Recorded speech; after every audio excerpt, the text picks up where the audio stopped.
With Craig Foss, MP for TukiTuki in the town of Hastings, and there's a big game on tonight, Craig. Yes, come on the Bay, Canterbury versus Hawke's Bay. I think we'll do it 23-18. Should be a good game.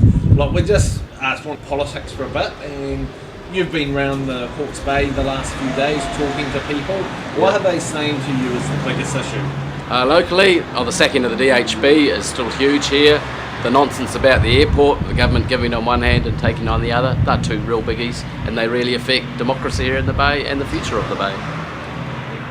We understand the Hawke's Bay Health Board sacking is the only issue in 50 years to be united the Bay. Yeah, well, sadly it took something like that, but it's just such a bad measure by the Labour government to do what they did here, just stick the bulldozer on, roll over democracy here and constantly try to justify it. They are in big trouble about that issue, and I'm looking forward to the court case and all the documents coming out. Now, turning to yourself, you stood for Parliament in 2002 and 2005. Yep. Was 2002 your first time standing for election, or yes. Did you ever stand even at university, school? Oh, primary school. Yeah, I was something at high school, I can't remember now, chairman of the senior council or something.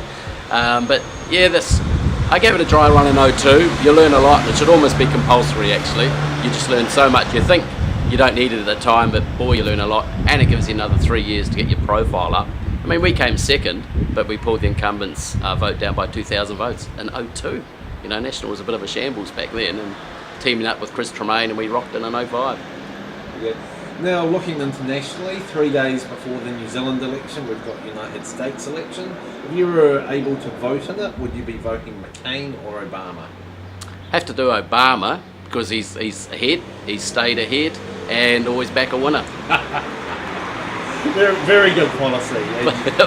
Yeah. And look, a few weeks ago, we got tax cuts from the Labour government. Yes. Have you decided to spend or save them? Well, they've kind of disappeared into the electricity bill, actually. So there's not a hell of a lot left. It took 9 years. I mean, it's an absolute shocker. Just the shadow left over by the opening of the books. An absolute disgrace. And if it was some other country, that crowd should be locked up for what they've done.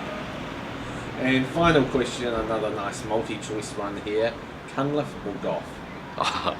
Well, Cunliffe is toast. Cunliffe is absolutely burnt toast after what he did here, after this court case. Whatever his ambitions were, they are absolute toast. So I suppose you'd have to go for Gough, although I'd see Shane Jones sneaking through the undergrowth as well and coming up the side. A lot of people are starting to mention Shane Jones. Yeah, well, Jonesy himself mentioned him himself to me. None less than Shane.